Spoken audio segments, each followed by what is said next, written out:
ಇಟ್ಟಿದ್ರೆ ಇವತ್ತು ಗುರ್ಮೆ ಸುರೇಶನ್ನ ಎಷ್ಟು ದೂರ ಲಾಗ ಹಾಕ್ತಿದ್ರು. ಗುರ್ಮೆ ಸುರೇಶಣ್ಣ ಬರೀ ನಾವು ಜನಾರ್ದನ ಸ್ವಾಮಿ ದೇವಸ್ಥಾನದಿಂದ ಇಲ್ಲಿಯವರೆಗೆ ಬಂದಿದ್ದೇವೆ ಪಂಜಿನ ಮೆರವಣಿಗೆ. ಗುರ್ಮೆ ಸುರೇಶನ್ನ ಕಾರ್ಕಳ ವಿಧಾನಸಭೆಯಲ್ಲಿ ಉದ್ದಗಲದಲ್ಲಿ ಮೆರವಣಿಗೆ ಮಾಡ್ತಾ ಎಲ್ಲ ಕಾಂಗ್ರೆಸ್ ನಾಯಕರ ಮನೆಯಲ್ಲಿ ನೀವು ತಿಂದವರು ನೀವು ತಿಂದವರು ನೀವು ತಿಂದವರು ಮತ್ತು ಅಷ್ಟು ಮಾತ್ರ ಅಲ್ಲ, ತಿಂದು ಇದನ್ನು ಮಸೀದಿಗೆ ಕೊಟ್ಟಿದ್ದೀರಿ, ಚರ್ಚಿಗೆ ಕೊಟ್ಟಿದ್ದೀರಿ, ಈ ರೀತಿಯ ಎಲ್ಲ ಸಂಕತನಗಳನ್ನು ಕಟ್ಟಿಕೊಂಡು ಓಡಾಡ್ತಿದ್ರೆ ಇದು ಏನು ಪ್ರಭಾಕರ್ ಆಚಾರ್ಯ ಕಟ್ಟಿಕೊಂಡು ಓಡಾಡ್ತಿದ್ರೆ ಇದು. ಅವ ಒಬ್ಬ ಉಡುಪಿಯಲ್ಲಿ ಯಶಪಾಲ್ ಅಂತ ಇದ್ದಾರೆ. ಅಯ್ಯೋ ಪುಣ್ಯಾತ್ಮ, ಎಲ್ಲಿದ್ದೀಯಪ್ಪ ರಾಮಭಕ್ತ? ಉಂಡಿಯನ್ನ ಕದ್ದವರು ನಿಮ್ಮವರು ಅಂತ ಗೊತ್ತಾಗಿದೆ. ಉಡುಪಿಯ ಪೇಜಾವರದ ಶ್ರೀಗಳು ಶ್ರೀ ವಿಶ್ವಪ್ರಸನ್ನ ತೀರ್ಥರು ಹೇಳಿದ್ದಾರೆ, ಕದ್ದಿದ್ದು ಗೊತ್ತಾಗಿದೆ ನಮಗೆ, ಆದ್ರಿಂದ ಅಲ್ಲಿಗೆ ಕಾಣಿಕೆ ಕೊಟ್ಟಿದ್ದು ತಪ್ಪಾಯ್ತು, ಇಲ್ಲೇ ಮನೆ ಕಟ್ಟಿಸಿಕೊಡ್ಬೇಕು ಅಂತ ವಿಶ್ವಪ್ರಸನ್ನ ತೀರ್ಥರು ಹೇಳ್ತಾ ಇದ್ದಾರೆ. ಎಷ್ಟು ಅಲ್ಲಿ ಮಾತಾಡ್ಬೇಕಲ್ಲ. ಬಡವನಾದವನನ್ನ ಅಶಕ್ತನಾದವನನ್ನ ಬಟ್ಟ ಬಿಚ್ಚಿಸಿ ಅವರನ್ನ ಅವಮಾನ ಮಾಡಿರ್ತಕ್ಕಂಥ ಅಪಕೀರ್ತಿ ಹೊಂದಿರ್ತಕ್ಕಂಥ ನಿಮಗೆ ಇವತ್ತು ರಾಮನ ಕಾಣಿಕೆ ಹುಂಡಿಯನ್ನು ಕದ್ದಿರ್ತಕ್ಕಂಥ ವಿಚಾರ ನಿಮಗೆ ಚರ್ಚೆ ಮಾಡ್ಲಿಕ್ಕೆ ಆಗ್ತಾ ಇಲ್ವಾ? ಕೊನೆಯ ಪಕ್ಷ ನಮ್ಮಿಂದ ತಪ್ಪಾಗಿದೆ ಅಂತ ಹೇಳಿ ಸಾರ್ವಜನಿಕವಾಗಿ ತಪ್ಪು ಒಪ್ಕೊಳ್ತಕ್ಕಂಥ ಒಂದು ವಿವೇಕ ಮತ್ತು ವಿನಯವಂತಿಕೆ ನಿಮಗೆ ಬೇಡವಾ? ಇನ್ನೊಬ್ಬ ಕಾರ್ಕಳದವರು ಅವರು ಹಿಂದೂ ಧರ್ಮವನ್ನು ಅವರೇ ಸೃಷ್ಟಿ ಮಾಡಿದ್ದು ಅನ್ನೋ ರೀತಿಯಲ್ಲಿದ್ದಾರೆ. ಸುನೀಲ್ ಕುಮಾರ್ ಅವರು ಅಲ್ಲಿ ಪರಶುರಾಮನ ಸೊಂಟದ ಮೇಲೆ ಪರಶುರಾಮನೂ ಇಲ್ಲ, ಅರ್ಧ ಪರಶುರಾಮ. ಅದೇ ಒಂದು ವೇಳೆ ಅಲ್ಲಿ ಕಾಂಗ್ರೆಸ್ಸಿನ MLA ಇದ್ದು ಪರಶುರಾಮನಿಗೆ ಈ ರೀತಿಯಾದಂತಹ ಅವಮಾನ ಆಗಿ ಲೂಟಿಯಾಗಿ ಅದರ ಮೇಲೆ ಚಾರ್ಜ್ ಶೀಟ್ ಬಿದ್ದಿದ್ರೆ ಸುನೀಲ್ ಕುಮಾರ್ ಅವರು ಉಡುಪಿ ಟು ಕಾರ್ಕಳ ಪಂಜಿನ ಮೆರವಣಿಗೆ ಮಾಡ್ತಿದ್ರೋ ಇಲ್ವೋ? ಇದು ನಿಮ್ಮ ಎದುರುಗಡೆ ನಮ್ಮ ಪ್ರಶ್ನೆಗಳಿವೆ. ಇವತ್ತು ತುಂಬಾ ಸ್ಪಷ್ಟವಾಗಿ ಹೇಳಬೇಕು. ಆ ಪ್ರಹ್ಲಾದ್ ಜೋಶಿ ಅವರು ಹೇಳಿದ್ದಾರೆ, CP ರವಿ ಅವರು ಹೇಳಿದ್ದಾರೆ, ಕಾಣಿಕೆ ಕೊಟ್ಟವರಿಗೆ ಮಾತ್ರ ಪ್ರಶ್ನೆ ಮಾಡ್ಲಿಕ್ಕೆ ಹಕ್ಕಿದೆ, ನಿಮಗಿಲ್ಲ ಅಂತ. ನನ್ನ ಜೊತೆ ಒಬ್ಬ ಕ್ರಿಶ್ಚಿಯನ್ ಹುಡುಗನನ್ನು ಕರ್ಕೊಂಡು ಬಂದಿದ್ದೆ, ಸಂತೋಷ್ ಸುರಾಶ್. ನಾನು ಹೇಳಿದೆ, ನೀನ್ ಯಾಕೆ ಬಂದಿ ಮಾರೆ ನನ್ನ ಜೊತೆ ಇವತ್ತು ಕಾರಲ್ಲಿ ಅಂತ. ತಪ್ಪು ತಿಳಿಬೇಡಿ ಸುಧೀರಣ್ಣ, ನಾನೂ ಸಹ ಕಾಣಿಕೆ ಕೊಟ್ಟಿದ್ದೇನೆ, ನನಗೂ ಸಹಿತ ಪ್ರಶ್ನೆ ಮಾಡುವ ಹಕ್ಕು ಉಂಟು ಅನ್ನುವಂತ ಮಾತನ್ನ ಆತ ಹೇಳಿದ. ಈ ದೇಶದಲ್ಲಿ ನಾವು ತುಂಬಾ ಸ್ಪಷ್ಟವಾಗಿ ನೆನಪಿಟ್ಕೋಬೇಕು. ಕಾಂಗ್ರೆಸ್ ರಾಮನ ವಿರೋಧಿಗಳು ಎಂದು ಅಪಪ್ರಚಾರವನ್ನು ಕಾಶ್ಮೀರದಿಂದ ಕನ್ಯಾಕುಮಾರಿ ಅವರಿಗೆ ಮಾಡಿದ್ರಿ, ಗುಜರಾತ್ನಿಂದ ಹಿಡಿದು ಅಸ್ಸಾಮಿನ ತುದಿಯವರಿಗೆ ನೀವು ಅಪಪ್ರಚಾರವನ್ನು ಮಾಡಿದ್ರಿ.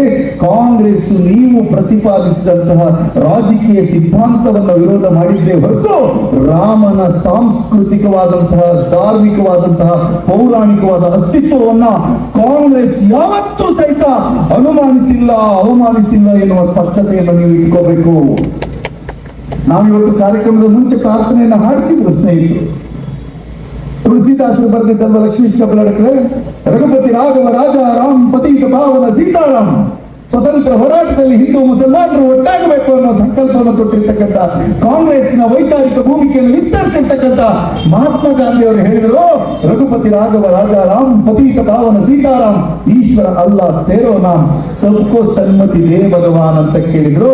ಆ ಪ್ರಾರ್ಥನೆಯೊಂದಿಗೆ ಕಾರ್ಯಕ್ರಮವನ್ನು ನಾವು ಇವತ್ತು ಪ್ರಾರಂಭ ಮಾಡಿದ್ದೇವೆ.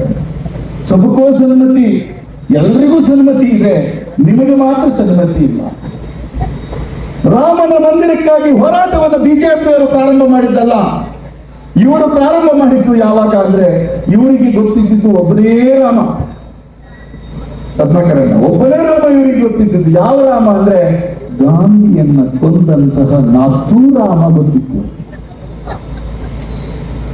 ಗಾಂಧಿ ಪ್ರಣೀತವಾದ ಹೋರಾಟವನ್ನು ಮಾಡ್ತಿರ್ತಕ್ಕಂಥ ಕಾಂಗ್ರೆಸ್ಸಿಗೆ, ಭಾರತೀಯರಿಗೆ ಮರ್ಯಾದ ಪುರುಷೋತ್ತಮ ರಾಮನ ಆದರ್ಶಗಳು ಗೊತ್ತಿತ್ತು. ಆ ಕಥೆಗಳನ್ನು ನಮ್ಮ ಬಾಲ್ಯದಿಂದ ನಮ್ಮ ಅಪ್ಪ ಅಮ್ಮ ಅಜ್ಜ ಅಜ್ಜಿ ನಮ್ಮನ್ನ ಎದೆಹಾಲನ್ನು ಉಳಿಸುವಾಗ ಅದನ್ನು ಕೇಳಿಸಿದ್ದಾರೆ ನಮಗೆ. ಇಡೀ ದೇಶಕ್ಕೆ ರಾಮಾಯಣದ ಒಂದು ಸಂಕಟಗಳು ಅರ್ಥ ಆಗಬೇಕು ಅನ್ನುವ ಕಾರಣಕ್ಕಾಗಿ ರಾಜೀವ್ ಗಾಂಧಿ ಅವರ ನೇತೃತ್ವದಲ್ಲಿ ದೂರದರ್ಶನದ ಮುಖೇನ ರಾಮಾಯಣದ ಪ್ರಸಾರವನ್ನು ಮಾಡಿದವರು ನಾವು. ಯಾವ ಮುಸಲ್ಮಾನರು ವಿರೋಧ ಮಾಡಲಿಲ್ಲ. ರಾಮಾಯಣವನ್ನು ಯಾಕೆ ಪ್ರಸಾರ ಮಾಡ್ತೀನಿ ಅಂತ ರಾಜೀವ್ ಗಾಂಧಿ ಅವರನ್ನು ಪ್ರಶ್ನೆ ಮಾಡಿಲ್ಲ. ಪಾರ್ಲಿಮೆಂಟ್ ಅಲ್ಲಿ ಚರ್ಚೆ ಆಗಲಿಲ್ಲ. ಪ್ರತಿಯೊಬ್ಬರು ಹೇಳಿದ್ರು, ಮುಸಲ್ಮಾನರು ಕ್ರಿಶ್ಚಿಯನ್ರು ಸಹಿತ ರಾಮಾಯಣದ ಕಥೆಯನ್ನು ನೋಡಿ ಸಂಭ್ರಮವನ್ನು ಪಟ್ಟರು. ನಾಥೂರಾಮನನ್ನು ಆರಾಧಿಸುತ್ತಿದ್ದಂತೆ ಇವರಿಗೆ ಈ ದೇಶದಲ್ಲಿ 7% ಓಟ್ ಬರ್ತದೆ ಅಂತ ಯಾವಾಗ ಗೊತ್ತಾಯ್ತೋ, ಇದು ಓಟನ್ನು ನಮ್ದು ಒಂಚೂರು 40% ಜಾಸ್ತಿಬೇಕು ಅಂತಾದ್ರೆ ನಮಗೆ ರಾಮನ ಜಪ ಬೇಕು ಅಂತ ಹೇಳಿ ನಾಥೂರಾಮನನ್ನ ಬಿಟ್ಟು ಶ್ರೀರಾಮನನ್ನು ಇವರು ಸ್ಪರ್ಶ ಮಾಡಿದ್ದು 1989 ಇಸವಿಯ ಹಿಮಾಚಲ ಪ್ರದೇಶದ ಇವರ ರಾಷ್ಟ್ರೀಯ ಕಾರ್ಯಕಾರಿಣಿಯಿಂದ. ಈ ಡಾಕ್ಯುಮೆಂಟ್ ಅಲ್ಲಿ ಯಾರು ಅಳಿಸೋಕ್ಕಾಗೋದಿಲ್ಲ. 1925ರಲ್ಲಿ RSS ಹುಟ್ಟು, 1950ರಲ್ಲಿ ಜನಸಂಘ ಹುಟ್ಟು, 1980ರಲ್ಲಿ ಬಿಜೆಪಿ ಹುಟ್ಟು. ಇಷ್ಟೆಲ್ಲ ಆದಾಗಲೂ ಸಹಿತ ನೀವು ರಾಮನ ಹೆಸರನ್ನ ಹೇಳಿರಲಿಲ್ಲ. ನೀವು ರಾಮನ ಹೆಸರನ್ನು ಪ್ರಸ್ತಾಪ ಮಾಡಿದ್ದು 1989 ಇಸವಿಯಿಂದ. ಅದಕ್ಕೆ ನಾನು ಯಾವಾಗಲೂ ಹೇಳುದು ಬಗ್ಗೆ ಅಡ್ವಾಣಿಯವರಲ್ಲಿ ಹಿರಿಯರು, ನಮ್ಮ ಹಿರಿಯರು. ಆದ್ರೆ ಅವರ ಹೆಸರು ನಮ್ಮ ಕನ್ನಡದಲ್ಲಿ ಹೇಳುವಾಗ ನನಗೆ ಯಾವ ವ್ಯಕ್ತಿ ಪ್ರಜಾಪ್ರಭುತ್ವ ವ್ಯವಸ್ಥೆಗೆ, ಇಲ್ಲಿರ್ತಕ್ಕಂಥ ಸರ್ವಧರ್ಮ ಸಮಭಾವದ ಆಶಯಗಳಿಗೆ, ಇಲ್ಲಿರ್ತಕ್ಕಂಥ ಅಂಬೇಡ್ಕರ್ ಪ್ರಣೀತವಾಗಿರ್ತಕ್ಕಂಥ ಸಂವಿಧಾನದ ಆಶಯಗಳಿಗೆ ವಿರುದ್ಧವಾಗಿ ಪಕ್ಷದ ಧ್ವಜವನ್ನು ಇಟ್ಟುಕೊಂಡು, ಧಾರ್ಮಿಕ ಧ್ವಜವನ್ನು ಇಟ್ಟುಕೊಂಡು, ರಾಮನ ಹೆಸರು ಇಟ್ಕೊಂಡು ಯಾತ್ರೆಯನ್ನ ಮಾಡಿದ್ರಲ್ಲ, ಅದಕ್ಕಾಗಿ ಅವರನ್ನು ನಾನು ಅಡ್ಡವಾಣಿ ಅಂತಾನೆ ಕರೀತೇನೆ. ಅಂತಹ ಅಡ್ಡವಾಣಿಯವರ ನೇತೃತ್ವದಲ್ಲಿ ರಥಯಾತ್ರೆ ಬಂದ ಸಂದರ್ಭದಲ್ಲಿ ಶಿಲಾಪೂಜೆ ಆಯಿತು. ಶ್ರೀರಾಮ ಅಂತ ಹೆಸರಿರ್ತಕ್ಕಂಥ ಶಿಲಾಪೂಜೆಗೆ ಮೊನ್ನೆ ಜಯಪ್ರಕಾಶ್ ಹೆಗಡೆ ಅವರು ಬಾರಿ ಒಳ್ಳೆ ಪ್ರಶ್ನೆ ಕೇಳಿದ್ದಾರೆ ಕುಂದಾಪುರದಲ್ಲಿ. ನಾವು ರಾಮ ಮಂದಿರ ಕಟ್ಟಲಿಕ್ಕೆ ಇಟ್ಟಿಗೆ ಕಳಿಸ್ಕೊಟ್ಟಿದ್ವಿ, ಅದರಲ್ಲೇ ರಾಮ ಮಂದಿರ ಕಟ್ಟುದು ಅಂತ ಹೇಳಿ. ಈಗ ನೋಡಿದ್ರೆ ಅದು ಕಲ್ಲಿನಲ್ಲಿ ಕಟ್ಟಿದ್ದಾರೆ. ನಾವು ಕಳಿಸಿಕೊಟ್ಟ ಇಟ್ಟಿಗೆ ಎಲ್ಲಿ ಹೋಯಿತು? ಇದು ನಮ್ಮ ಇರ್ತಕ್ಕಂಥ ಪ್ರಶ್ನೆ. ಅದು ನಮ್ಮ ಶ್ರದ್ಧೆಯ ಭಾಗವಾಗಿತ್ತು. ರಾಮ ಕೀರ್ತನೆಯನ್ನು ಬರೆದಿರ್ತಕ್ಕಂಥ ಇಟ್ಟಿಗೆ ಆಗಿತ್ತು. ಆ ಇಟ್ಟಿಗೆಯನ್ನು ತಗೊಂಡೋಗಿ ಗಟಾರಕ್ಕೆ ಎಸೆಸಿದ್ರಿ. ರಾಮ ಮಂದಿರವನ್ನು ನೀವು ಕಟ್ಟಿದ್ರಿ. ಕಟ್ಟಿದ ಮೇಲೆ ನೀವು ನಾವೇ ನಿರ್ಮಾಣ ಮಾಡಿದ್ದು ಅಂತ ಹೇಳಿದ್ರೆ, ನೀವು ನಿರ್ಮಾಣ ಮಾಡಿದ್ದಲ್ಲ. ಬಾಬಾ ಸಾಹೇಬ್ ಅಂಬೇಡ್ಕರ್ ಕೊಟ್ಟಿರ್ತಕ್ಕಂಥ ಸಂವಿಧಾನದ ಆಧಾರದ ಮೇಲೆ ರಚಿತವಾಗಿರ್ತಕ್ಕಂಥ ಭಾರತದ ಸುಪ್ರೀಂ ಕೋರ್ಟಿನ ತೀರ್ಪಿನ ಆಧಾರದ ಮೇಲೆ ನಿರ್ಮಾಣವಾಗಿರ್ತಕ್ಕಂಥ ದೇವಸ್ಥಾನ. ಒಬ್ಬನೇ ಒಬ್ಬ ಈ ದೇಶದ ಮುಸಲ್ಮಾನರು, ಒಬ್ಬನೇ ಒಬ್ಬ ಈ ದೇಶದ ಬೇರೆ ರಾಜಕೀಯ ಪಕ್ಷದವರು ಸುಪ್ರೀಂ ಕೋರ್ಟಿನ ತೀರ್ಪಿನ ನಂತರ ಒಂದೇ ಒಂದು ನಕಾರಾತ್ಮಕ ಮಾತುಗಳನ್ನು ಆಗಲಿಲ್ಲ. ಪ್ರಾರಂಭದಿಂದ ನಾವು ಹೇಳ್ತಿದ್ದಷ್ಟೇ, ನ್ಯಾಯಾಲಯದ ತೀರ್ಪು ಬಂದ ಕೂಡಲೇ ಮಂದಿರದ ನಿರ್ಮಾಣ ಆಗಲಿ, ಅಲ್ಲಿವರೆಗೆ ನಾವೇ ನಿಷ್ಕರ್ಷ ಮಾಡೋದು ಬೇಡ ಅಂತ. ಅಡ್ವಾಣಿ ಅವರು ಏನ್ ಭಾಷಣ ಮಾಡಿದ್ರು ಗೊತ್ತಾ ನಿಮ್ಗೆ? ಭಾಷಣ ಮಾಡ್ತಾರೆ, ಇದನ್ನು ತೀರ್ಮಾನ ಮಾಡಕ್ಕೆ ಕೋರ್ಟ್ ಯಾರು, ಇದನ್ನು ತೀರ್ಮಾನ ಮಾಡಕ್ಕೆ ಸರ್ಕಾರ ಯಾರು, ನಾವು ತೀರ್ಮಾನ ಮಾಡ್ತೇವೆ ಅಂತ ಹೇಳ್ತಾ ಇದ್ರು ಅವರು. ತೀರ್ಮಾನ ಮಾಡಿಬಿಟ್ರಿ. ನಿಮ್ಮ ಶಿಷ್ಯ ಪ್ರಧಾನಿ ಆದ್ಮೇಲೆ ನಿಮಗೊಂದು ಇನ್ವಿಟೇಷನ್ ಕೊಟ್ಟು ನಿಮ್ಮನ್ನು ಕರ್ಕೊಂಡು ಹೋಗಿದ್ರು ಒಳಗಾಗ್ಲಿ. ಕರ್ಕೊಂಡು ಹೋಗ್ಲೇ ಇಲ್ಲ. ಎಲ್ಲ ಕಡೆ ನೆನ್ಪಿಟ್ಕೋಬೇಕು. ಸುಖ ಮರಣ ಅವತ್ತು ನಮ್ಮಲ್ಲಿ ಸಕುಟುಂಬ ಪರಿವಾರಗಳಾಗಿ ನಾವು ಸಂಕಲ್ಪ ಪೂಜೆಯನ್ನು ಮಾಡಬೇಕು. ಅರ್ಥಕರಣ ಕರೆಕ್ಟ್ ಅಲ್ಲ? ಸಕುಟುಂಬ ಪರಿವಾರಗಳಿಗೆ ವಸುದೈವ ಕುಟುಂಬಕಂ ಅದರಲ್ಲಿ ಸರ್ವೇ ಸಂತು ನಿರಾಮಯ ಈ ರೀತಿ ಪ್ರಾರ್ಥನೆ ಮಾಡ್ಕೊಂಡು ಮಾಡಬೇಕಾದಂತ ಸಂದರ್ಭದಲ್ಲಿ ಒಬ್ಬರೇ ಅನ್ನಬಾಂಡ್, ನಮ್ಮ ದೇಶದ ಪ್ರಧಾನಮಂತ್ರಿಗಳು ಅನ್ನಬಾಂಡ್ ಒಬ್ಬರ ಮೆರವಣಿಗೆ. ಸೆಕ್ಯೂರಿಟಿ ಪರ್ಸನ್ಸ್ ಕಾಣ್ತಿರ್ಲಿಲ್ಲ ನಾಗೇಶನ್ನ. ಇಡೀ ಟಿವಿ ಅವ್ರಿಗೆ ಏನು ಸೂಚನೆ ಇತ್ತು ಗೊತ್ತಿಲ್ಲ. ಒಬ್ಬರೇ ನಮ್ಮ ಪಕ್ಕದ ಮನೆಯೊಬ್ಬರು ಅಜ್ಜಿ ಹೇಳಿದ್ರು, ಯಾಕೆ ಟಿವಿ ಆಫ್ ಮಾಡಿ ಹೊರಗೆ ಬಂದ್ರಿ ಅಮ್ಮ ಅಂದೆ. ಅದು ಎಂತ ಮಾಡುದಲ್ಲಿ ರಾಮ ಕಾಣುವುದೇ ಇಲ್ಲ, ಬರೀ ಮೋದಿಯೇ ಕಾಣ್ತಾ ಇದ್ದಾರೆ ಟಿವಿಯಲ್ಲಿ. ರಾಮನನ್ನು ತೋರಿಸಿದ್ದಕ್ಕಿಂತ ಹೆಚ್ಚು ಮೋದಿಯವರನ್ನು ತೋರಿಸಿ ಉದ್ಘಾಟನೆಯನ್ನು ಮಾಡಿದ್ರಿ. ಧ್ವಜವನ್ನು ಅವರೇ ಹಾರಿಸಿದ್ರು. ಮಸೂರದ ಮೂಲಕ ಕಿರಣಗಳ ಸ್ಪರ್ಶ ಮಾಡುವ ಹಾಗೆ ಅವರೇ ಮಾಡಿದ್ರು. ಟ್ರಸ್ಟ್ ಅನ್ನ ನರೇಂದ್ರ ಮೋದಿ ಅವರೇ ರಚನೆ ಮಾಡಿದ್ರು, ಮತ್ತು ಆದಿತ್ಯನಾಥ್ ರಚನೆ ಮಾಡಿದ್ರು, ಅಮಿತ್ ಶಾ ರಚನೆ ಮಾಡಿದ್ರು, RSS ಸೂಚನೆ ಮಾಡಿದ್ರು. ಇವತ್ತು ಸಂಪತ್ ಅವರು ನಮಗೆ ಗೊತ್ತಿಲ್ಲ, ಅರುಣ್ ಮಿಶ್ರ ನಮಗೆ ಗೊತ್ತಿಲ್ಲ, ಗೋಪಾಲ್ ಅವರು ನಮಗೆ ಗೊತ್ತಿಲ್ಲ.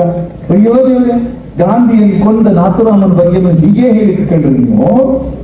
ಇವತ್ತು ರಾಮನ ಹುಂಡಿಯನ್ನ ಕದ್ದಿರ್ತಕ್ಕಂಥ, ಬರೀ ಕದ್ದಿದ್ ಮಾತ್ರ ಅಲ್ಲ, ನಮ್ಮ ನಂಬಿಕೆಗಳ ಮೇಲೆ ದಾಳಿ, ನಮ್ಮ ಶ್ರದ್ಧೆಯ ಮೇಲೆ ದಾಳಿ, ನಮ್ಮ ಕಾಣಿಕೆ ಹುಂಡಿಗಳನ್ನು ಕದ್ದವನನ್ನ ಈ ಸಮಾಜ ಕ್ಷಮಿಸಲಿಕ್ಕೆ ಸಾಧ್ಯ ಇಲ್ಲ. ಅವರು ದತ್ತ ಹೊಸಬಾಳೆ ಮೊನ್ನೆ ಹೇಳಿದ್ದಾರೆ, ಏನು ನಮಗೆ ಸ್ವಲ್ಪ ಬೇಸರ ಆಗಿದೆ, ನಿಮಗೆ ಸ್ವಲ್ಪ ಬೇಸರ ಆಗಿದೆ, ಭಾರತೀಯರಿಗೆ ಪೂರ್ಣ ಮಟ್ಟದ ಬೇಸರವಾಗಿದೆ. ಆ ಬೇಸರದ ಪ್ರತಿಫಲವಾಗಿಯೇ ದೆಹಲಿಯಲ್ಲಿ ನಡೀತಾ ಇರತಕ್ಕಂಥ ಕಾಕ್ರೋಚ್ ಜನತಾ ಪಾರ್ಟಿ ನೇತೃತ್ವದ ಹೋರಾಟಕ್ಕೆ ಇವತ್ತು ಲಕ್ಷ ಲಕ್ಷ ಸಂಖ್ಯೆಯ ಯುವಕರು ಭಾಗವಹಿಸುತ್ತಿದ್ದಾರೆ. ಅಂದ್ರೆ ಅದು ರಾಮನ ಆಶೀರ್ವಾದ, ಅದು ರಾಮನ ಆಶೀರ್ವಾದ. ಇವತ್ತು ನಮ್ಮ ತಮ್ಮಂದಿರಂತಹ ಮಕ್ಕಳು ಈ ದೇಶದ ಭವಿಷ್ಯವನ್ನು ಕಟ್ಟಬೇಕಾದ ಮಕ್ಕಳ ಮೇಲೆ ಬರ್ಬರವಾದ ದಾಳಿಯನ್ನು ಮಾಡಿ, ನಿಮ್ಮ ಗೂಂಡಾ ಪಡೆಗಳನ್ನು ಮಾಡಿ RSS ಲಾಠಿಗಳನ್ನು ಕೊಟ್ಟು ಕಳಿಸಿರ್ತಕ್ಕಂಥ ಖಾಸಗಿ ವ್ಯಕ್ತಿಗಳ ಮೂಲಕ ಇವತ್ತು ನೀವು ಆ ಮಕ್ಕಳ ಮೇಲೆ ದಾಳಿ ಮಾಡಿದ್ದೀರಿ. ಅವರು ರಾಮನ ಮಕ್ಕಳು ಕಣ್ರಿ, ಗಾಂಧಿಯ ಸಂತತಿ ಕಣ್ರಿ, ಅವರು ಅಂಬೇಡ್ಕರ್ ಸಂತತಿ, ನೆಹರು ಸಂತತಿ, ಅಂತವರ ಮೇಲೆ ನೀವು ದಾಳಿ ಮಾಡಿದ್ದೀರಿ. ಆ ದಾಳಿಯನ್ನು ಪ್ರಶ್ನೆ ಮಾಡಿ ಇವತ್ತು ನಮ್ಮ ನಾಯಕರಾದಂತ ರಾಹುಲ್ ಗಾಂಧಿ, ಪ್ರಿಯಾಂಕಾ ಗಾಂಧಿ, DK ಶಿವಕುಮಾರ್ ಹೋಗಿ ಪ್ರಧಾನಮಂತ್ರಿಯ ನಿವಾಸದ ಎದುರು ಧರಣಿ ಕೂತಿದ್ದಾರೆ. ಮೊದಲ ಕೂಗು ಇದ್ದಿದೆ, ಅದೇನು ಅಂದ್ರೆ Modi you should resign, you should resign. ಈಗ ಪ್ರಧಾನಿ ಇದನ್ನೆಲ್ಲ ಇಲ್ಲ. ಈ ದೇಶದಲ್ಲಿ ಇವರು ಆಡಳಿತಕ್ಕೆ ಬಂದ್ಮೇಲೆ ಎಡವಟ್ಟು ನೋಡಿ, ಕ್ವಶನ್ ಪೇಪರ್ ಲೀಕ್, ರಫೇಲ್ ಬೈಲು ಕಾಣೆ, ಕರೆಕ್ಟ್ ಅಲ್ಲ? ರಾಮನ ಹುಂಡಿಗೆ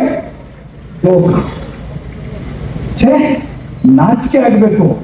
ಇವತ್ತು ನಾನು ಹೇಳ್ತಾ ಇದ್ದೇನೆ, ನಮ್ಮ ಧರ್ಮ ಜಾಗರಣ ಅಂತ ಕರೆಸ್ಕೊಂಡಿರ್ತಕ್ಕಂಥ ಸಂಘಟನೆಗಳು, ಹಿಂದೂ ಜಾಗರಣ ವೇದಿಕೆ ಅಂತ ಕರೆಸ್ಕೊಂಡಿರ್ತಕ್ಕಂಥ ಸಂಘಟನೆಗಳು, ಅಖಿಲ ಭಾರತೀಯ ವಿದ್ಯಾರ್ಥಿ ಪರಿಷತ್ ಅಂತ ಕರೆಸ್ಕೊಂಡಿರ್ತಕ್ಕಂಥ ಸಂಘಟನೆಗಳು, ನೀವುಗಳು ಈ ಪಂಜಿನ ಮೆರವಣಿಗೆಯನ್ನು ಮಾಡಬೇಕಿದ್ರೆ ಮಾಡಿದ್ರೆ ನಿಮಗೆ ಧರ್ಮದ ಮೇಲೆ ಶ್ರದ್ಧೆ ಇದೆ, ಧರ್ಮದ ಕಾರಣಕ್ಕಾಗಿ ಸಂಘಟನೆಯನ್ನು ಮಾಡ್ತಿದ್ದೀರಿ ಅಂತ ನಂಬ್ತಾ ಇದ್ದೇವೆ. ಆದ್ರೆ ನೀವು ಆ ಸಂಘಟನೆಗಳನ್ನ ಮಾಡಲಿಲ್ಲ. ಯಾಕೆಂದ್ರೆ ಗೊತ್ತಿದೆ, ಕದ್ದವರು ನಿಮ್ಮವರೇ.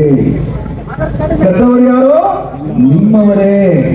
ಚಂಪತ್ ರಾಯ್, ಅರಣ್ಯ ಮಿಶ್ರಾ, ಗೋಪಾಲ್ ರಾವ್ ಮತ್ತೆ ಚಿಕ್ಕ ಪುಟಿಕೆಗಳನ್ನೆಲ್ಲ ಯಾರು ಮಾಡಿದ್ದೀರಿ, ಮುಂದೆ ನೀವು ಕೂರಿಸೋರವ್ರೆ. ಪ್ರಾಯಶ್ಚಿತ್ತ ಹೋಮ ಅಂತ ಹೇಗಾಚಾರ್ಯ, ಪ್ರಾಯಶ್ಚಿತ್ತ ಹೋಮ ಅಲ್ರಿ. ಸುಪ್ರೀಂ ಕೋರ್ಟ್ ಇವತ್ತು ಸೂಕ್ಷ್ಮವಾದಂತಹ ಆದೇಶವನ್ನು ಕೊಟ್ಟಿದೆ. ಇವತ್ತು ಒಬ್ಬ ಉನ್ನತ ಮಟ್ಟದ ಅಧಿಕಾರಿಯ ನೇತೃತ್ವದಲ್ಲಿ ವಿನಯ್ ಕುಮಾರ್ ಸೊರಕೆ ಅವರು ಸ್ಪಷ್ಟವಾಗಿ ಹೇಳ್ತಾ ಇದ್ದಾರೆ. ಅದೇನು ಅಂದ್ರೆ ಸುಪ್ರೀಂ ಕೋರ್ಟಿನ ಸಿಟ್ಟಿಂಗ್ ಜಡ್ಜಿನ ನೇತೃತ್ವದಲ್ಲಿ ಈ ತನಿಖೆಯನ್ನ ಮಾಡಬೇಕು, ಇಲ್ಲ ಅಂದ್ರೆ ಎಲ್ಲ ಮುಚ್ಚಿ ಹಾಕುವುದರಲ್ಲಿ ಸೀಮರೆ. ಬೆಂಬಲಕ್ಕೆ ಹೇಳಿದ್ರಲ್ಲ, ಅತ್ಯಾಚಾರಿಗಳಿಗೆ ಹಾರ ಹಾಕಿ ಸ್ವಾಗತ ಮಾಡತಕ್ಕಂಥ ಕನಿಷ್ಠ ಮನಸ್ಥಿತಿಯ ಸಂಘಟನೆಯ ವೈಚಾರಿಕತೆಯ ಜನರನ್ನ ನಾವು ಜನರ ಎದುರುಗಡೆ ಇದನ್ನು ಜಾಗೃತಿ ಮಾಡಬೇಕು. ಕೇಳ್ತಾ ಇದ್ದಾರೆ, ಕಾಂಗ್ರೆಸ್ನವ್ರು ಯಾಕೆ ಹೊರಟಿದ್ದೀರಿ ಅಂತ. ನೀವು ಹೊರಡ್ತೀರಾ ಅಂತ ನಾವು ಕಾದ್ವಿ, ವಿನಯಣ್ಣ ನಾವೆಲ್ಲ ಸುಮಾರು ದಿವಸ ಕಾದ್ವಿ. ಗುರುಮೆ ಸುರೇಶಣ್ಣ ಮೆರವಣಿಗೆ ಹೊರಟ್ರೆ ನಾವು ಒಂದು ಹಿಂದ್ಗಡೆ ಹೋಗುವ ಅಂತಿದ್ವಿ. ಗುರುಮೆ ಸುರೇಶಣ್ಣನ ಪಂಚಿಗೆ ಎಣ್ಣೆ ಇಲ್ಲ, ಆದಿತ್ಯನಾಥದ ಬುಲ್ಡೋಸರಿಗೆ ಡೀಸೆಲ್ ಪೆಟ್ರೋಲ್ ಇಲ್ಲ. ಅದನ್ನು ನೋಡಿದ ಮೇಲೆ ಕಾಂಗ್ರೆಸ್ನವರಿಗೆ ಅನ್ನಿಸ್ತು, ಜನಜಾಗೃತಿಯನ್ನು ಮಾಡಬೇಕು, ನಿಮ್ಮ ಹುಸಿ ಭಕ್ತಿಯನ್ನ ನಾಟಕವನ್ನ ಅನಾವರಣ ಮಾಡಬೇಕು. ಹಾಗಾಗಿ ದೇವರನ್ನ ತಂದು ರಾಜಕೀಯಕ್ಕಾಗಿ, ಮತಕ್ಕಾಗಿ, ಓಟ್ ಗಳಿಕೆಗಾಗಿ, ಅಧಿಕಾರಕ್ಕಾಗಿ ಅವರನ್ನ ದೇವರನ್ನ ತಂದು ಬೀದಿ ಮೇಲೆ ಇಟ್ಟಿರ್ತಕ್ಕಂಥ ಜನರ ವಿರುದ್ಧ ನಮ್ಮ ಈ ಧ್ವನಿ, ನಮ್ಮ ಈ ಜನಜಾಗೃತಿ, ಈ ಹೋರಾಟವನ್ನು ನಿರಂತರವಾಗಿ ನಾವು ಮಾಡ್ತಾ ಇದ್ದೇವೆ.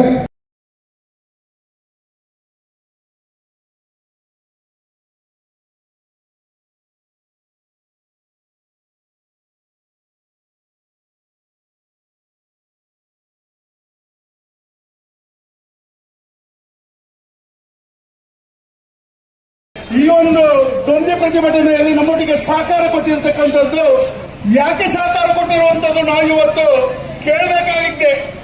ಅಯೋಧ್ಯೆಯಲ್ಲಿ ಆಗಿರ್ತಕ್ಕಂಥ ಹುಂಡಿ ಕಳ್ಳತನವನ್ನು ಇಡೀ ಸಮಸ್ತರು ಕೂಡ ಅದಕ್ಕೆ ಪ್ರತಿಭಟಿಸತಕ್ಕ ರೀತಿಯಲ್ಲಿ ಕಾಂಗ್ರೆಸ್ ಪಕ್ಷ ಇವತ್ತು ಆಯೋಜನೆ ಮಾಡಿರ್ತಕ್ಕಂಥ ಈ ವ್ಯವಸ್ಥೆ ತಾವೆಲ್ಲರೂ ಭಾಗಿಯಾಗಿದ್ದೀರಿ, ತಾವೆಲ್ಲರೂ ಸಾಕ್ಷಿಭೂತರಾಗಿದ್ದೀರಿ. ತಮಗೆಲ್ಲರಿಗೂ ಕೂಡ ಆಧಾರದ ಸ್ವಾಗತವನ್ನು ಕೋರ್ತಾ ಇದ್ದೇನೆ ಮಿತ್ರರೇ.